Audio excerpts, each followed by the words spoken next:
அல்லேலூயா. கடந்த பல வாரங்களாக ஒரு தலைப்பின் கீழாக நம்ம தியானித்து வருகிறோம். இன்றைக்கும் அதே சோத்திர விசுவாசியின் அதிகாரம். அல்லேலூயா.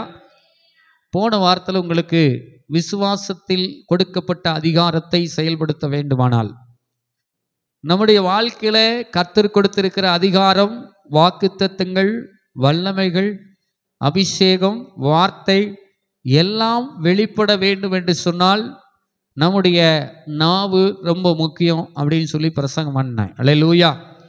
நாவின் மூலமாகத்தான் எல்லாமே நடக்குது. ஸ்தோத்திரம். ஒரு குடும்பத்தை நாவின் மூலமாக கட்டலாம், ஒரு குடும்பத்தை நாவின் மூலமாக அழிக்கலாம். அல்லேலூயா. ஏன்னா மரணமும் ஜீவனும் நாவின் அதிகாரத்தில் இருக்கிறதுன்னு சொல்லிட்டு அதுக்கப்புறம் ஒரு வார்த்தை சொல்றாரு, அதில் பிரியப்படுகிறவர்கள் அதன் கனியை புசிப்பார்கள். அல்லேலூயா.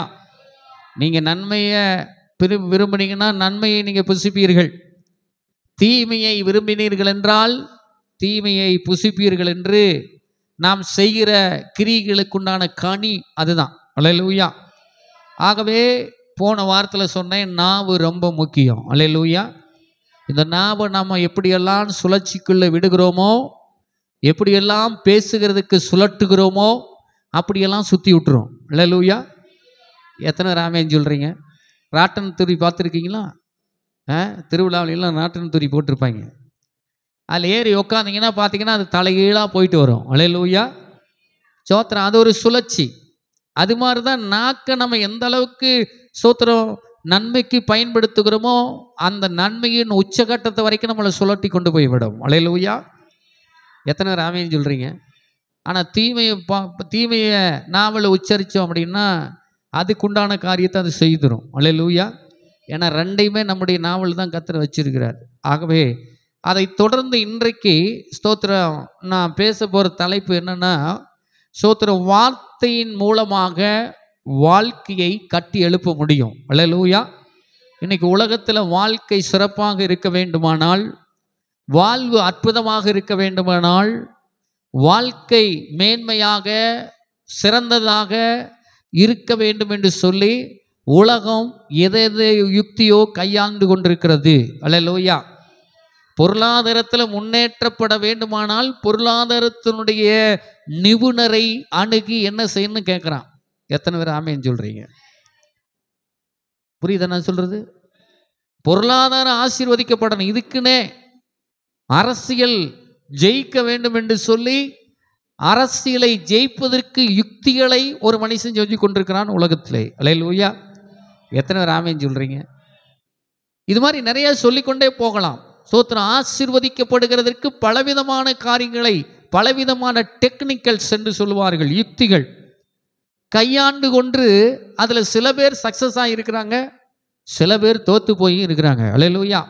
ஆக மொத்தத்தில் இதெல்லாம் என்ன அப்படின்னா, வாழ்க்கை முறை நன்றாக இருக்க வேண்டும், சிறப்பாக இருக்க வேண்டும், ஆசீர்வதிக்கப்பட வேண்டும் என்று எல்லாரும் மெச்சிக்கொள்ளுகிற அளவுக்கு, எல்லாரும் அதிசயப்படுகிற அளவுக்கு, எல்லாரும் நம்மளை பேசணுங்கிற அளவுக்கு, எல்லாரும் நம்மளை மற்றவர்களிடத்தில் பகிர்ந்து கொள்ள வேண்டும் என்கிற அந்த அளவுக்கு நம்முடைய வாழ்வை கட்டமைக்க வேண்டும் என்று நீங்களும் நானும் விரும்புகிறோம். உலகத்தில் இருக்கிறவங்களும் அதான் விரும்புகிறாங்க. அல்லேலூயா. உண்மையா பொய்யா? ஆனா உலகத்தில் இருக்கிறவர்கள், இன்னும் சொல்ல போனா தேவனை அறியாதவர்கள், இயேசுவை அறியாதவர்கள் பலவிதமான யுக்திகளை கையாண்டாலும் சோத்திரம் ஆண்டவர் நமக்கென்று ஒரு யுக்தியை கர்த்தர் வைத்திருக்கிறார். அல்லேலூயா. எத்தனை பேர் ஆமேன்னு சொல்லுகிறோம்? அதுதான் ஸ்தோத்திரம். வார்த்தையை கொண்டு நம்முடைய வாழ்க்கையை கட்டக்கூடிய, மேன்மை அடையக்கூடிய, உயர்வுக்கு நேராக போகக்கூடிய, எல்லாரும் திரும்பி பார்க்கக்கூடிய வாழ்க்கை ஜீவியத்தை வாழும்படியான யுக்தியை வார்த்தையின் மூலமாய் கர்த்தர் வைத்திருக்கிறார். அல்லேலூயா. எந்த வார்த்தை? சோத்திர கர்த்தருடைய வார்த்தையின் மூலமாக. அல்லேலூயா.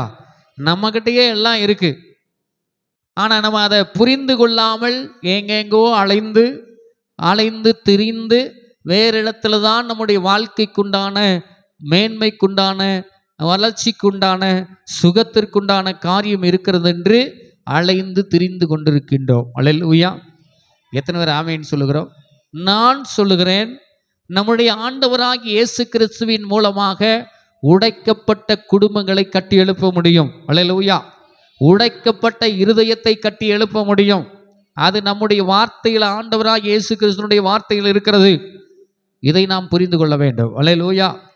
அதுதான் இன்னைக்கு நம்ம வாசிக்க போறோம். ஏசாயா தீர்க்கதரிசன புஸ்தகத்துக்கு நேராக வருவோம். 44வது அதிகாரம். எப்படி ஒரு குடும்ப மனிதனை கட்டி எழுப்பப்பட முடியும் என்று அங்கே ஸ்தோத்திரம் ஏசாயா தீர்க்கதரிசன புஸ்தகத்தில் கர்த்தர் விளக்கமாக தெளிவாக நமக்கு ஒரு விளக்கத்தை கொடுக்கின்றார். நம்ம அதை எடுத்து எல்லாம் 44வது அதிகாரத்துக்கு நேராக வருவோம். அதில் 24வது வசனத்திலிருந்து 28வது வசனம் வரைக்கும் நான் வாசிக்கிறேன், நீங்கள் கவனமாய் கேளுங்கள். ஸ்தோத்திரம். 44வது அதிகாரம், ஏசாயா தீர்க்கதரிசன புஸ்தகம் 44வது அதிகாரம். ஸ்தோத்திரம். அதில் 24வது வசனத்திலிருந்து நான் வாசிக்கும்படி உங்களுக்கு நான் வாசிக்கிறேன்.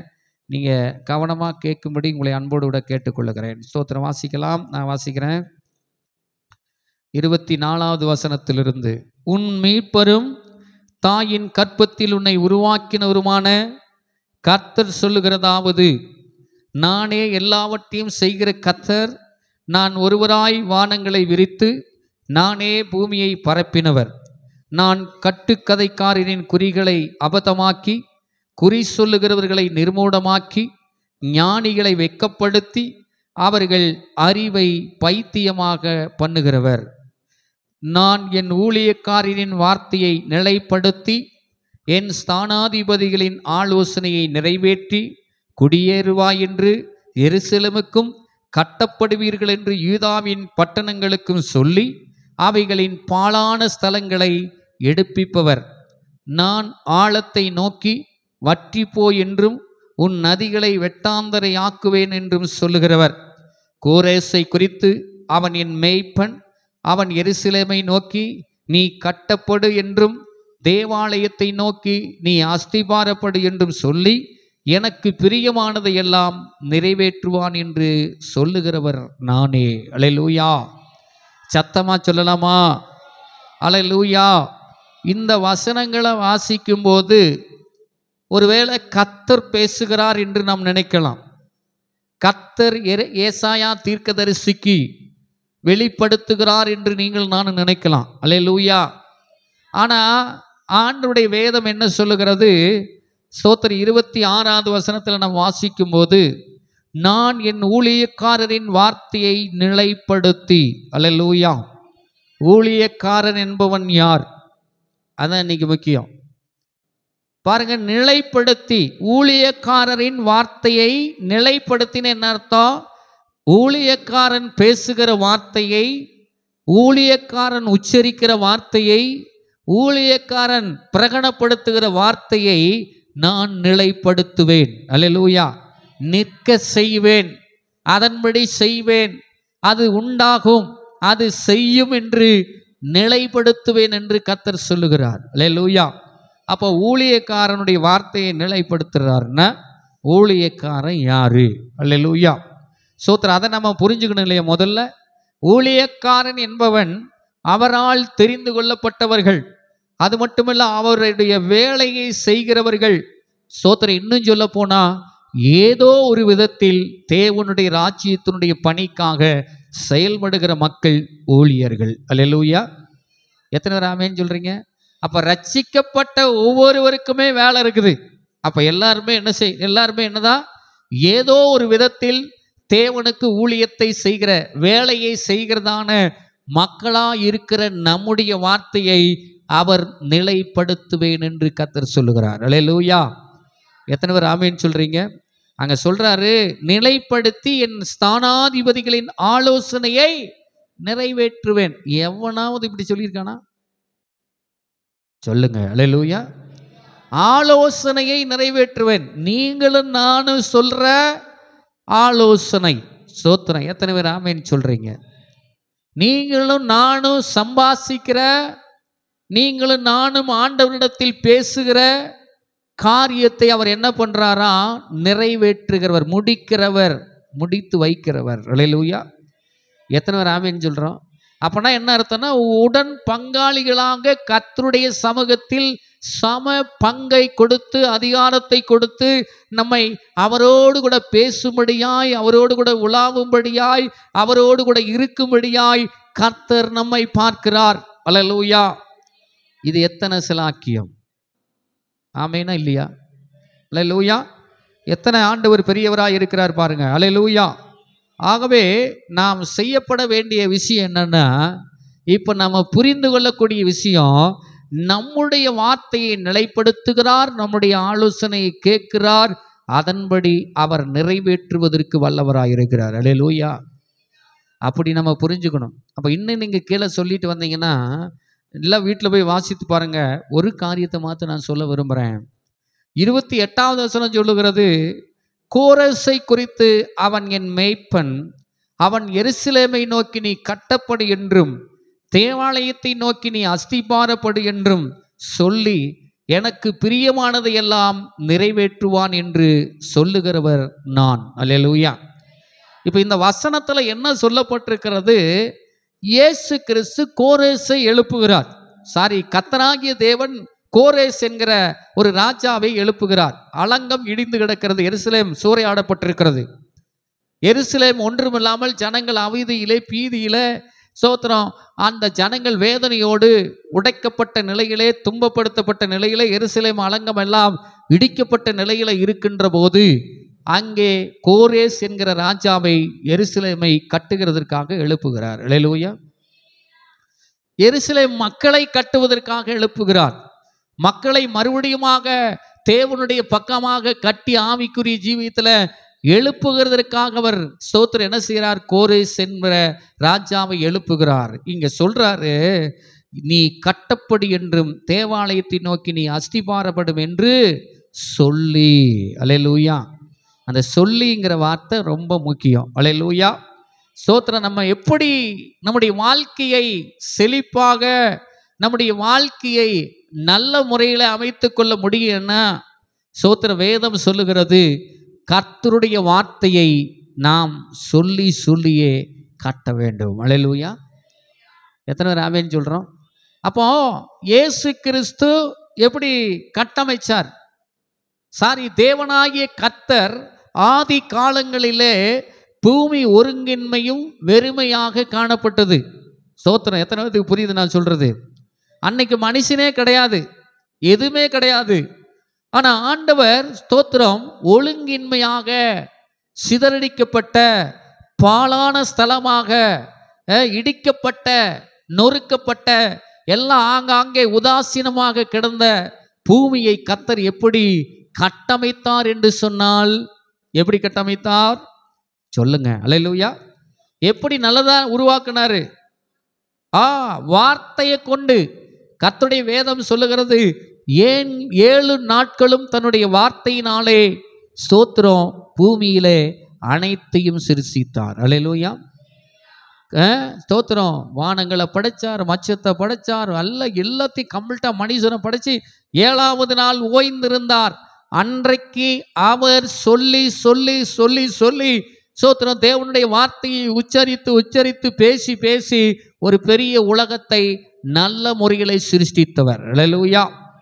இப்போ சிருஷ்டித்தவர் இன்னைக்கே நம்ம என்ன பண்றோம்னா, ஆண்டவர் சொல்லி சொல்லி செய்வார்னு மக்கள் நினைத்து கொண்டிருக்கிறோம். அல்லேலூயா. ஆமா, அவர் தான் எல்லாத்தையும் செய்வார், அவர் தான் எல்லாத்தையும் பண்ணணும் அப்படின்னு சொல்லி நம்ம என்ன பண்றோம்னா, நம்மளை அறியாமலேயே நாம் என்ன பண்றோம்னா இருந்து கொண்டிருக்கிறோம். அன்றைக்கு மனிதன் இல்லை, ஒருவரும் இல்லை, யாருமே கிடையாது. ஆண்டவர் சொல்லி சொல்லி சிருஷ்டித்தார். இப்ப சிருஷ்டித்த மனுஷனை என்ன செய்திருக்கிறார்? தமது சாயலாய், தமது ரூபத்தின்படி உருவாக்கப்பட்டவனுக்கு தன்னுடைய மொத்த அதிகாரத்தையும் சொல்லி சொல்லி உருவாக்கக்கூடிய, ஏற்படுத்தி கொள்ளக்கூடிய, கட்டமைக்கக்கூடிய, ஸ்தோத்திரம் கட்டுவிக்கக்கூடிய ஸ்தோத்திர அதிகாரத்தை தேவனிடத்தில் கொடுத்துட்டு, இப்போ அவர் சொல்றாரு, நான் அப்போ செஞ்சேன், இப்போ நான் எனக்காக உன்னை உருவாக்கி வைத்திருக்கிறேன், நீ என்ன பண்ணு? சொல்லி சொல்லி உருவாக்கு. அல்லேலூயா. எத்தனை பேர் ஆமென் சொல்கிறோம்? ஏங்க, ஒரு அதிகாரியை எடுத்துக்குவோம். இப்போ கலெக்டர் இருக்கிறாருன்னு வச்சுக்கிடுங்களேன். ஒரு உத்தியோகத்தில் இருக்கிற ஒரு கலெக்டர், உதாரணத்துக்கு பரமத்தி வேலூரில் இருக்கிற தாசில்தாரை பார்க்கணும். அல்லேலூயா. கலெக்டர் பெரிய அதிகாரத்தை உடையவர். ஒரு மாவட்டத்தினுடைய கண்ட்ரோல் அவருடைய கையில் தான் இருக்கிறது. எல்லாமே அவருடைய கையில் தான் இருக்குது. அல்லேலூயா. இப்போ ஒரு செய்தியை பரமத்தி வேலூர் தாலுக்காவில் இருக்கிற தாசில்தார் ஐயாவுக்கு அவர் என்ன பண்ணணும்? செய்தியை கொண்டு வர வேண்டும். இப்போ அடுத்தது என்ன? அவர் நேரடியாக வருவாரா? சொல்லுங்க. அல்லேலூயா. வேலையில் இருக்கிறவங்களுக்கு தெரியும். இப்போ அவர் என்ன பண்ணுவார் அப்படின்னா, ஸ்தோத்திரம், அவருக்கு கீழே இருக்கிற ஒரு பணி செய்கிற ஒரு நபரை தெரிந்தெடுத்து அந்த நபர்கிட்ட செய்தியை பாஸ் பண்ணுவார். அல்லேலூயா. இப்போ நம்முடைய தேவனாகிய கர்த்தர் பெரியவர், உயர்ந்தவர், சிறந்தவர், எல்லாமே ஒண்ணுதான். ஆனால் தேவனாகிய திட்டத்தை நிறைவேற்றுவதற்கு அவர் 33 வருஷத்தில் 3 வருஷம் ஊழியம் செஞ்சார் இயேசு. அல்லேலூயா. எத்தனை பேர் ஆமேன்னு சொல்றீங்க? இப்போ இயேசு கிறிஸ்து சிங்காசனத்திலே அமர்ந்திருக்கின்றார். தேவனாகிய கர்த்தரிடத்தில் நமக்காக பரிந்து பேசி சோத்திரம் நமக்காக வேண்டுதல் செய்து விண்ணப்பங்களை செய்து கொண்டிருக்கிறவர். இப்போ அவர் என்ன பண்றார் அப்படின்னா, பரமேறி போகும் பொழுது எப்படி கலெக்டர் அவருக்கு கீழே இருக்கிற மக்களுக்கு செய்தியை பாஸ் பண்ணினாரோ, அதே போல இயேசு கிறிஸ்து அவருடைய பிள்ளைகளாக இருக்கிற நம்மிடத்தில் பாஸ் பண்ணிட்டு போயிட்டாரு. அல்லேலூயா. எத்தனை பேர் ஆமென் சொல்றீங்க? இன்னைக்கு நீங்களும் நானும் தான் செய்யணும். இதை நம்ம புரிஞ்சுக்காம பாருங்க. அதை தான் சொல்றாரு, கோரேசை குறித்து அவன் என் மேய்ப்பன், எனக்காக நான் தெரிந்து கொண்டிருக்கிறேன், எனக்கு அடுத்தபடியாக நான் தெரிந்து கொண்டிருக்கிறேன், என்னுடைய வேலையை செய்யும்படியாய் தெரிந்து கொண்டிருக்கிறேன், என்னுடைய காரியங்களை செய்யும்படியாக தெரிந்து கொண்டிருக்கிறேன். அன்றைக்கு ஸ்தோத்திரம் நான் இருக்கும்போது எல்லாத்தையும் செஞ்சேன். இன்னைக்கு எருசலேம் இடிக்கப்பட்ட அலங்கங்கள், மதில் சுவர்கள் இடிக்கப்பட்டு கிடக்கிற இந்த அலங்கத்தை என்னுக்காக அவன் கட்டுவான். அல்லேலூயா. எத்தனை பேர் ஆமென் சொல்றீங்க? வேதம் சொல்லுகிறது, என்றும் தேவாலயத்தை நோக்கி நீ அஸ்திபாரப்படு என்று சொல்லி எனக்கு பிரியமானதை எல்லாம் நிறைவேற்றுவான் என்று சொல்லுகிறவர் நான். அல்லேலூயா. இப்போ எல்லாத்தையும் நம்முடைய கையில கொடுத்துட்டார். இப்போ நீங்களும் நான் என்ன செய்யணும் அப்படின்னா, வார்த்தையாகி இந்த வார்த்தையை, கொடுத்த வார்த்தையை, சொன்ன பணியை, ஸ்தோத்திரம் நமக்கிட்ட என்னெல்லாம் அதிகாரத்தை கொடுத்திருக்கிறாரோ அதை எல்லாவற்றையும் எடுத்து நீங்களும் நானும் சமாதானம் உண்டாவதாக என்று சொல்லணும். அல்லேலூயா. வியாதியே சுகமுண்டாகட்டும் என்று சொல்லணும். அற்புதங்கள் நடக்கட்டும் என்று சொல்லணும். ஸ்தோத்திரம், வார்த்தையை கொண்ட என் வாழ்க்கையில வியாதியை நான் பார்ப்பது இல்லை. ஸ்தோத்திரம், இயேசுவின் நாமத்தினால இந்த வியாதியை முற்றிலும் அகற்றுகிறேன் என்று சொல்லி உங்க வாழ்க்கை நீங்க தான் கட்டணும். அல்லேலூயா. எத்தனை பேர் ஆமென் சொல்றீங்க? சுகத்தை நீங்க தான் கட்டமைக்க வேண்டும். விடுதலையை நீங்க தான் வார்த்தை சொல்லி கட்டமைக்க வேண்டும். பிள்ளைகளுடைய நிலைமைகளை நீங்க தான் இயேசுவின் நாமத்தில் பிள்ளைகளுடைய வாழ்க்கை கட்டப்படுவதாக என்று நீங்கள் சொல்லி சொல்லி சொல்லி உங்க குடும்பத்தை நீங்க கட்டமைக்க முடியும். அதற்கான அதிகாரத்தை தேவன் நம்முடைய கையில் கொடுத்திருக்கிறார். அல்லேலூயா. இன்னைக்கு நம்ம எங்கெங்கேயோ போயிட்டு இருக்கோம். எத்தனை பேர் ஆமென் சொல்றோம்? உண்மையா பொய்யா நான் சொல்றது? ஏன்ட்ட வந்து ஒருத்தர் சொன்னார், உங்கள் குடும்பம் இப்படியெல்லாம் இருக்கும் அப்படியெல்லாம் இருக்கு. நான் சொன்னேன், என் குடும்பத்தை பற்றி எனக்கு தெரியாத உனக்கு என்னடா தெரிய போகுது? அல்லேலூயா. எத்தனை ஆமென் சொல்கிறீங்க? என் பையனை குறித்து, பிள்ளையை குறித்து, மனைவியை குறித்து, சொந்தங்களை குறித்து, பந்தங்களை குறித்து, சோத்திரம் சிறு வயது முதல், பிறந்த நாள் முதலிருந்து சோத்திரம் இன்னைக்கு வரைக்கும் அப்படியே ஒருவரோடு ஒருவர் இருந்து கொண்டிருக்கிற எனக்கு தெரியாமல் நேற்று வந்த உனக்கு என்ன தெரியும்? அல்லேலூயா. எத்தனை ஆமென் சொல்கிறீங்க? நீங்கள் நிறையா வேறு இடத்துல எவன் உணவும் வருவான், உடனே அவன்கிட்ட போய் சோத்திரம் கேட்குறது. நம்ம குடும்பத்தை பற்றி நமக்கு தாங்க தெரியும். அல்லேலூயா. எவனுக்கு தெரிய போகுது? நமக்கு தெரியுது. ஆகவே நம்முடைய குடும்பத்தை நாம் தான் இயேசுவின் நாமத்தில் அவருடைய உதவியோடு, அவருடைய வார்த்தையின் உதவியோடு, அவருடைய ஒத்தாசையோடு நீங்களும் நானும் குடும்பத்தை நல்முறையில் காட்டி எழுப்புவதற்குண்டான அதிகாரத்தை வார்த்தையிலே கர்த்தர் வைத்திருக்கிறார். அல்லேலூயா. நீங்கள் சொன்னீங்கன்னா அப்படியே நடக்குங்க. அதான் சங்கீதக்காரனாகி தாவீது சொல்றார், அவர் சொல்ல ஆகும், கட்டளையிட நிற்கும். அவன் எப்படி சொல்றான்? ஒரு உதாரணத்தை மாத்திரம் நான் சொல்லி முடிக்க விரும்புகிறேன். ஒரு மனுஷனுடைய வாழ்க்கையில் எப்படி கட்டப்பட்டான், கட்டப்படுறதுக்கு முன்னால் அவன் எப்படி இருந்தான், இயேசுனுடைய வார்த்தை அங்கே போன போது அவன் எப்படி தன்னுடைய வாழ்க்கையை கட்டமைத்து கொண்டான், அவனே அவனுடைய வாயிலிருந்து தன்னுடைய வாழ்க்கையை கட்டுகிறான். பார்க்கலாமா? ஸ்தோத்திரம். லூக்கா சுவிசேஷ புஸ்தகம் ஸ்தோத்திரம் திருப்பிக்கொள்ளலாம் 19வது அதிகாரம். எல்லாரும் திருப்பிக்கொள்ளலாம். மிக சுவாரஸ்யமான ஒரு பகுதி, எல்லாருக்கும் தெரிந்த ஒரு பகுதி தான். ஸ்தோத்திரம். ஏற்கனவே பல தடவை இதை பல கோணத்தில் பிரசங்கம் பண்ணி இருக்கிறோம். இன்னைக்கு இப்படிப்பட்டதான ஒரு வெளிப்பாட்டை தேவன் இந்த சம்பவத்தின் மூலமாக நமக்கு கற்றுக் கொடுக்கிறார். அல்லேலூயா. பாருங்க, நான் 1வது வசனத்திலிருந்து 9வது வசனம் வரைக்கும் நான் வாசிக்கிறேன், நீங்க கவனமாக கேளுங்க. அவர் எரிகோவில் பிரவேசித்த போது அதன் வழியாக நடந்து போகையில் ஆயக்காரருக்கு தலைவனும் ஐஸ்வர்யவானுமாயிருந்த சகை எண்ணப்பட்ட ஒரு மனுஷன் இயேசு எப்படிப்பட்டவரோ என்று அவரை பார்க்க வகை தேடினான். அவன் குள்ளனானபடியால் ஜனக்கூட்டத்தில் அவரை காணக்கூடாமல் அவர் போகும் வழியிலே முன்னாக ஓடி அவரை பார்க்கும்படி ஒரு காட்டுத்தி மரத்தில் ஏறினான். இயேசு அந்த இடத்தில் வந்தபோது அண்ணாந்து பார்த்து அவனை கண்டு, சகைவே, சீக்கிரமாய் இறங்கி வா, இன்றைக்கு நான் உன் வீட்டிலே தங்க வேண்டும் என்றார். அவன் சீக்கிரமாய் இறங்கி சந்தோஷத்தோடு அவரை அழைத்து கொண்டு போனான். அதை கண்ட யாவரும் இவர் பாவியான மனுஷனிடத்தில் தங்கும்படி போனார் என்று முறுமுறுத்தார்கள். சகை நின்று அவரை நோக்கி, ஆண்டவரே, என் ஆஸ்திகளில் பாதியை ஏழைகளுக்கு கொடுக்கிறேன். நான் ஒருவனிடத்தில் எதையாயிலும் அநியாயமாய் வாங்கினது உண்டானால் நாளத்தனையாய் திரும்ப செலுத்துகிறேன் என்றான். இயேசு அவனை நோக்கி, இன்றைக்கு இந்த வீட்டிற்கு ரட்சிப்பு வந்தது, இவனும் ஆபிரகாமுக்கு குமாரனாய் இருக்கிறானே. அல்லேலூயா. சத்தமா அல்லேலூயா. பாருங்க, இந்த மனுஷன் உடைக்கப்பட்ட நிலையில இருக்கிறான். இவனுடைய வாழ்க்கையில ஒரு சமாதானத்தையும் இவன் பார்க்கவில்லை. அல்லேலூயா. எத்தனை பேர் ஆமென் சொல்றீங்க? நான் என்ன சொல்ல வரேன்னு புரிந்து கொள்ள வேண்டும். நம்முடைய வாழ்க்கையை நாமே கட்டமைக்க முடியும். சந்தோஷத்துல, விடுதலையில, சமாதானத்துல, ஆசீர்வாதத்துல, பெருக்கத்துல, உயர்வுல, மேன்மையில நீங்க எதையெல்லாம் நினைக்கிறீங்களோ எல்லாவற்றையும் உங்க குடும்பத்துக்குள்ள கொண்டு வந்து நீங்க கட்டமைக்க முடியும். அல்லேலூயா. எப்படி? தேவனுடைய வார்த்தையினால் மாத்திரமே. அல்லேலூயா. நல்லா புரிஞ்சுக்கணும். எதை செஞ்சாலும் உங்க குடும்பத்தை நீங்க கட்டவே முடியாது, உடைக்கப்பட்டு தான் போக வேண்டும். ஏனென்றால் உலகத்தினுடைய ஸ்தோத்திரம் ஸ்ட்ரக்சர் அல்லது ஸ்தோத்திர சிஸ்டமேட்டிக் என்னன்னா உடையிற நிலைமை தான். அல்லேலூயா. ஆனா இயேசு கிறிஸ்துனுடைய வார்த்தைக்கு மாத்திரம்தான் நம்முடைய வாழ்க்கையை நாமே எப்படி அமைக்க வேண்டுமோ அப்படிப்பட்டதான ஒரு சிஸ்டமேட்டிக்கை கர்த்தர் வைத்திருக்கிறார். அந்த சிஸ்டமேட்டிக்கு உண்டான அதிகாரத்தை நம்முடைய கையில ஆண்டவர் தந்திருக்கிறார். அல்லேலூயா. இப்போ வாசித்த பகுதியில ஸ்தோத்திர சகையு என்று சொல்லப்படுகிறதான ஒரு மனுஷன், இவன் யாருன்னா பாவியான ஒரு மனுஷன். எப்படி பாவி என்றால் சேல் டாக்ஸ் வசூல் பண்ற ஒரு மனுஷன்.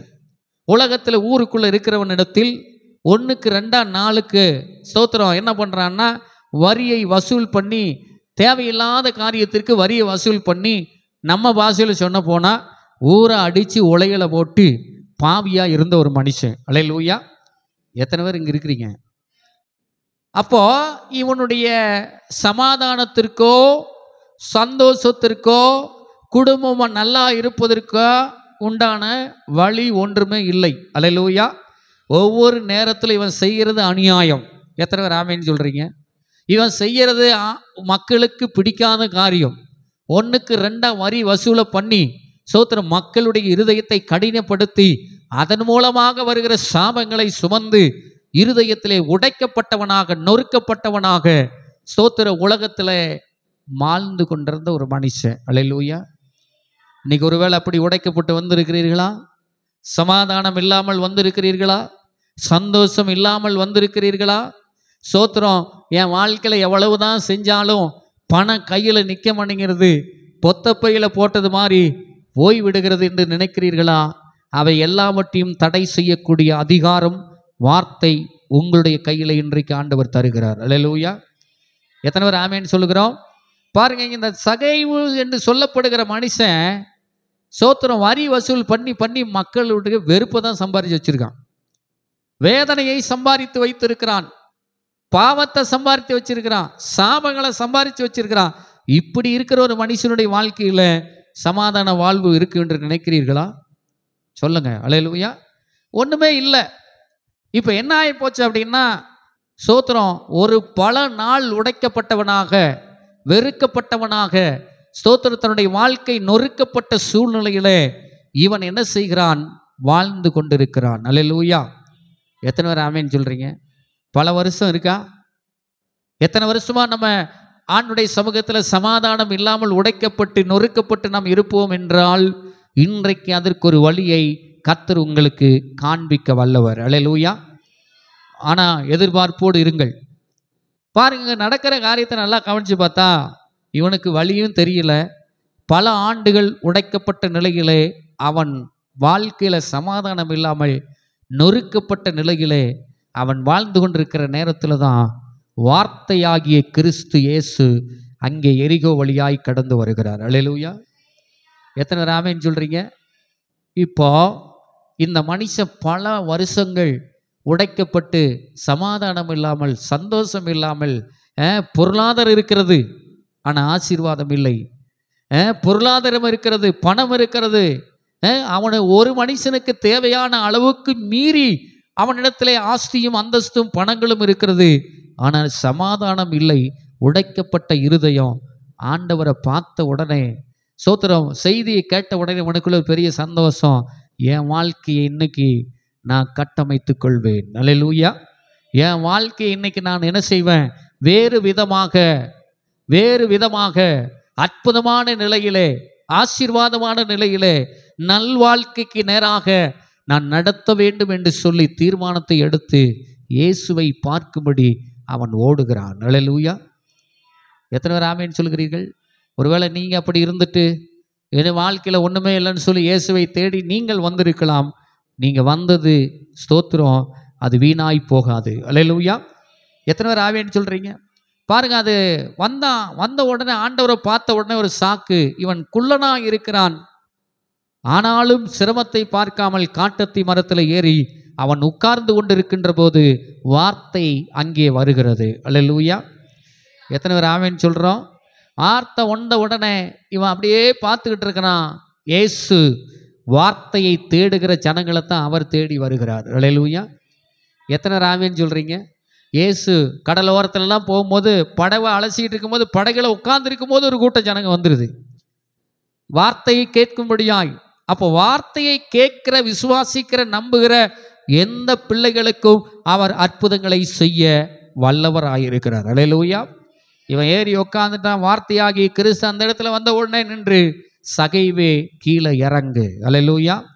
உடைக்கப்பட்ட இருதயம், நொறுக்கப்பட்ட இருதயம், கேவலப்படுத்தப்பட்ட வாழ்க்கை, உதாசீனப்படுத்தப்பட்ட வாழ்க்கை, அநேகராலே தூக்கி எறியப்பட்ட வாழ்க்கைக்கு நேராக இயேசு இப்பொழுது கூப்பிடுறாரு, சகைவே கீழே இறங்கி வா. அல்லேலூயா. எத்தனை ராமேன்னு சொல்றீங்க? இப்போ ஆண்டவராகி இயேசு கிறிஸ்து சகைவு கீழே இறங்கி வந்த உடனே, இன்றைக்கு உன் வீட்டில் இன்னைக்கு நான் தங்கணும். அல்லேலூயா. தங்குறவன் எப்படிப்பட்டவன்? சோத்திர பாவியான மனுஷன், சோத்திர சாபத்தை சுமந்து கொண்டிருக்கிறவன், உடைக்கப்பட்டவன், நொறுக்கப்பட்டவன், கட்டப்பட முடியாமல் பல வருஷங்கள் தன்னுடைய வாழ்க்கையை, சமாதானத்தை இழந்து தவிக்கின்றதான ஒரு சகையினுடைய வீட்டில் இயேசு தங்க வேதம் என்று சொன்ன உடனே அவன் பிடிச்சுக்கிட்டான். இந்த வார்த்தை நம்முடைய வாழ்க்கையை கட்டி எழுப்பும். அல்லேலூயா. எத்தனை பேர் ஆமென் சொல்றீங்க? இப்போதான் மெயினான பாயிண்ட்டுக்கு வர்றோம். நம்முடைய வாழ்க்கையை நாமளே கட்டி எழுப்ப முடியும் என்று சொன்னேனே. ஸ்தோத்திர. ஆண்டவர் அப்படிப்பட்ட அதிகாரத்தை நமக்கு தந்திருக்கிறார் என்று சொன்னேனே. அவன் சொல்றான், இயேசு உள்ள போன உடனே, ஸ்தோத்திரம், நான் யாரிடத்திலே ஆகிலும் அநியாயமாய் வாங்கியிருந்தால், அல்லேலூயா, நான் யாரிடத்திலே ஆகிலும் அநியாயமாய் வாங்கியிருந்தால் அதை ஸ்தோத்திரம் நாளத்தனையாய் திருப்பி கொடுத்து விடுகிறேன். இந்த வார்த்தை தான் அவனுடைய வாழ்வை கட்டி அமைத்தது. அல்லேலூயா. எத்தனை பேர் ஆமென் சொல்றான்? சோத்திரம். நான் என்ன சொல்ல வரேன் நல்லா புரிஞ்சிருப்பீங்க. நம்முடைய வாழ்க்கையை கட்டி அமைக்கிறதற்குண்டான அதிகாரம் செயல்பட வேண்டுமானால் நமக்குள் இருக்கிற தப்பிதங்களை, நமக்குள் இருக்கிறதான தவறான காரியங்களை வெட்கப்படாமல் ஸ்தோத்திரம் ஆண்டவருடைய சமூகத்தில் அறிக்கை செய்கிற போது நம்முடைய வாழ்க்கை எப்படி உடைஞ்சு கிடந்திருந்தாலும், எப்படி நொறுங்கி போயிருந்தாலும், எப்படி சின்னாபண்ணமாய் சிதறி போயிருந்தாலும் நம்முடைய வாழ்க்கையை காட்டி எழுப்ப கர்த்தருடைய வார்த்தையால் முடியும். அல்லேலூயா. எத்தனை பேர் ஆமென் சொல்றீங்க? உள்ள போன உடனே உனக்குள்ள ஒரு பெரிய தாக்கம், இன்னைக்கு இவரை விட்டுறக்கூடாது. பல வருஷமா பல பேர்த்துக்கிட்ட ஏமாத்தி கொண்டிருந்த ரகசியமான ரகசியத்தை இன்றைக்கு இயேசுவின் இடத்தில் நான் சொல்லிவிட வேண்டும். அல்லேலூயா. இதை சொல்லி, இந்த பிரச்சனையினால் தானே என்னுடைய இருதயம் உடைக்கப்பட்டிருக்கிறது, காயப்பட்டிருக்கிறது, சுக்கு நூறாய் நொறுக்கப்பட்டிருக்கிறது, இது எனக்கு தேவையில்லை, இயேசுவினிடத்தில் ஒப்புவித்து விடுவேன். அல்லேலூயா. தூக்கி எரிஞ்சிட்டான். ஸ்தோத்திரம். ஆண்டவர் பார்த்தாரு. ஸ்தோத்திரம். இப்படி ஒரு மனுஷன் நான் கொடுத்துறேன்னு சொன்ன உடனே 9வது வசனம் சொல்லுகிறது, வாசித்து பாருங்கள். இயேசு அவனை நோக்கி, இன்றைக்கு இந்த வீட்டுக்கு ரட்சிப்பு வந்தது, இவனும் ஆபிரகாமுக்கு குமாரனாக இருக்கிறானே. இன்னைக்கு நான் சொல்றேன், இன்னைக்கு இப்போ இயேசுனுடைய வீட்டிற்கு வந்து இயேசுனுடைய வார்த்தையை கேட்டு சோதனை இயேசு வாழ்க்கையை கட்டமைக்க வேண்டும் என்று, கட்டப்பட வேண்டும் என்று, உலகத்தில் அநேக வருஷங்கள் சமாதானம் இல்லாமல், சந்தோஷம் இல்லாமல், விடுதலை இல்லாமல், வியாதியோடு பலவீனத்தோடு வாழ்ந்து கொண்டிருக்கிற இருதயத்தை பார்த்து ஆண்டவர் சொல்கிறார், இன்றைக்கு இப்போ, இன்றைக்கு, அல்லேலூயா, ரைட் நவ், இப்போ உங்களுடைய ஸ்தோத்திர இருதயத்தை, நொறுக்கப்பட்ட இருதயத்தை, கட்டப்பட்ட ஸ்தோத்திரம் ஆண்டவர் நொறுக்கப்பட்டு உதாசீனப்படுத்தப்பட்டு பிச்சுக்கு நூறாக பல சம்பவங்களின் மூலமாக, வார்த்தையின் மூலமாக உடைக்கப்பட்ட இருதயத்தை இன்றைக்கு கட்டி எழுப்ப ஆண்டவர் இந்த இடத்தில் வந்திருக்கிறார். அல்லேலூயா.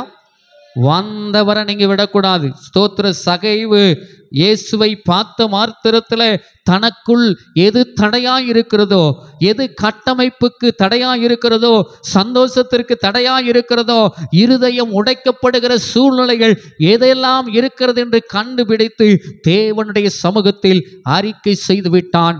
அவனுடைய வாழ்க்கை கட்டப்பட்டது. அல்லேலூயா. எத்தனை பேர் ஆமென் சொல்றீங்க?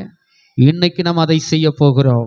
ஏசு இந்த இடத்துல வந்திருக்கிறார். நான் சொல்லுகிறேன், பரிசுத்த ஆவியானவருடைய ஒத்தாசையோடு நான் சொல்லுகிறேன், அந்த உணர்வோடு சொல்லுகிறேன், அவருடைய வல்லமையோடு சொல்லுகிறேன், கர்த்தர் இன்றைக்கு இந்த இடத்துல வந்திருக்கிறார். அல்லேலூயா. நீங்கள் ஸ்தோத்திரம், உங்களுக்குள்ள இருக்கிற பிரச்சனைகளை, அது சாபமாக இருக்கலாம், பாவமாக இருக்கலாம், யாரோ உங்களுக்கு தீங்கு செய்திருக்கலாம், அல்லது நீங்க யாரோ ஒருத்தருக்கு தீங்கு செய்திருக்கலாம், இப்போ அறிக்கை செய்து, ஆண்டவரே என் வார்த்தையை கொண்டு நான் என் வாழ்க்கையை கட்ட விரும்புகிறேன். அல்லேலூயா. என்னுடைய வாழ்க்கை செழிக்க நான் விரும்புகிறேன், என்னுடைய வாழ்க்கை உயர்வுக்கு நேராய் போக நான் விரும்புகிறேன் என்று சொல்லி விரும்புகிறவர்கள் நாம் எல்லாரும் எழுந்து நின்று கர்த்தருடைய சமூகத்தில் ஜெபிக்க போகிறோம். ஆண்டவர் அற்புதங்களை செய்ய போகிறார். நம்முடைய வாழ்க்கையில ஆண்டவர் நம்முடைய வார்த்தை கொண்டே கட்ட போகிறார். ஆண்டவருடைய வார்த்தை கொண்டு கட்ட போகிறார். ஆண்டவருடைய வார்த்தையை உச்சரிக்கிற போது ஸ்தோத்திர சகையை சொன்னா, நான் யாரிடத்திலே ஆகிலும் அநியாயமாய் வாங்கினது உண்டானால் நாளத்தனையாய் திருப்பி கொடுக்கிறேன். என்ன நடக்குது? அங்க ஒரு டிரான்ஸ்ஃபார்மிங் நடக்கிறது, ஒரு மாற்றம் நடக்கிறது. குடும்ப வாழ்வில் ஒரு பெரிய மாற்றத்தை கர்த்தர் கட்டளை இடுகிறார். அல்லேலூயா. எல்லாரும் நம்ம ஆண்டவருடைய சமூகத்தில் ஒப்பு கொடுத்து, ஹல்லேலூயா, ஒப்பு கொடுக்கலாமா? வாய்களை தயவு செய்து திறந்து நம்ம ஒப்பு கொடுத்து நம்ம ஜெபிக்க போகிறோம். ஜெபிக்க போகிற நேரத்தில் கர்த்தர் அற்புதங்களை செய்ய வல்லவர். ஆமென். ஹல்லேலூயா, ஹல்லேலூயா. ஓ உமக்கு நன்றி ஆண்டவரே, ஸ்தோத்திரம் ஆண்டவரே. கேட்ட வார்த்தைக்காக நன்றி சொல்லுகிறோம். என் தேவனாகிய கர்த்தர் நீர் அற்புதங்களை செய்கிற தேவன். எங்களுடைய வாழ்க்கையில் உடைக்கப்பட்ட, நொறுக்கப்பட்ட ஆண்டவரே, சிதறியடிக்கப்பட்ட ஆண்டவரே, கட்டப்படாத நிலையில் இருக்கிற குடும்பங்களை காட்டி எழுப்பக்கூடிய வார்த்தைகளை கர்த்தர் எங்களுக்கு நீர் தந்திருக்கிறீர். எங்களை கொண்டு எங்களுடைய குடும்பங்களை கட்டி எழுப்ப வார்த்தை என்கிற அதிகாரத்தை கர்த்தர் தந்திருக்கிறீர் ஆண்டவரே. ஹalleluya. நன்றி அப்பா, நன்றி அப்பா, நன்றி ஆண்டவரே. ஹalleluya. ஆண்டுடைய கரத்தில் ஒப்பு கொடுத்து நம்ம எல்லாரும் ஸ்தோத்திரம் பண்ணுவோம். ஆண்டவரே, என்ன கிட்ட இருக்கிற எல்லா தப்பிதங்களையும் உடைய சமூகத்துல நான் அறிக்கை செய்கிறேன். வேதம் சொல்லுகிறது, ஆமென், ஹalleluya. தன் பாவங்களை மறைக்கிறவன் வாழ்வடைய மாட்டான், அதை அறிக்கை செய்து விட்டு விடுகிறவனோ இரக்கத்தை பெறுவான் என்று வேதம் சொல்லுகிறது. இன்றைக்கு இயேசு உங்களை தேடி வந்திருக்கிறார். பல ஆண்டுகள் உடைக்கப்பட்டு நொறுக்கப்பட்டு ஸ்தோத்திர இருதயம் கலங்கி வந்திருக்கிற உங்களுக்கிட்ட ஆண்டவர் வந்திருக்கிறார். நீங்க சொல்லி, ஆண்டவரே, இன்னைக்கு எனக்கு விரோதமாய் கிரியை செய்கிறதான இந்த கெட்ட காரியங்களை இப்பொழுது உடைய சமூகத்தில் நான் அறிக்கை செய்கிறேன். என்னை நல் விதத்தில் கட்டி எழுப்பும் ஆண்டவரே. என் குடும்பம் கட்டி எழுப்பப்படட்டும், பிள்ளைகள் கட்டி எழுப்பப்படட்டும் ஆண்டவரே. ஸ்தோத்திரம், தொழில் கட்டி எழுப்பப்படட்டும் ஆண்டவரே. எல்லாவற்றையும் ஆண்டவர் கட்டி எழுப்ப நம்ம ஒப்பு கொடுப்போமாக. ஹalleluya. நன்றி அப்பா, நன்றி அப்பா. எல்லாரும் ஆண்டவருடைய சமூகத்தில் ஒப்பு கொடுக்கலாமா? ஆமென், ஹalleluya. ஜெபிக்கலாம். கர்த்தர் இந்த நாளிலே நம்மோடு கூட பேசின வார்த்தைகள் ஸ்தோத்திர தீர்க்கமான வார்த்தைகளை கர்த்தர் நம்மோடு பேசி இருக்கிறார். நம்ம எல்லாரும் சேர்ந்து ஜெபிக்கலாமா? பரிசுத்தமுள்ள பிதாவே, இந்த நல்ல வேலைக்காக உமக்கு கோடி ஸ்தோத்திரம் ஆண்டவரே. எங்களுடைய வாழ்க்கையை உம்முடைய வார்த்தை கொண்டு கட்டமைத்து கொள்ள முடியும். சரியான வாழ்க்கைக்கு நேராக நாங்கள் அமைத்து கொள்ளும்படியான அதிகாரத்தை உம்முடைய வார்த்தையில் இருக்கிறது என்பதை சொல்லி எங்களை உற்சாகப்படுத்தின வார்த்தைகளுக்காக ஸ்தோத்திரம். தொடர்ந்து நீர் எங்களை நடத்தும். நாங்கள் ஒவ்வொரு நேரத்திலும் எங்கள் குடும்பத்தை கட்டி அமைக்கிறதுக்கு உம்முடைய வார்த்தையை பயன்படுத்த கர்த்தர் எங்களுக்கு உதவி செய்யும். உம்முடைய கரங்கள் அர்ப்பணிக்கிறோம். நீர் பொறுப்பெடுத்து வழி நடத்தும், ஆசீர்வதியும். இயேசுவின் நாமத்தில்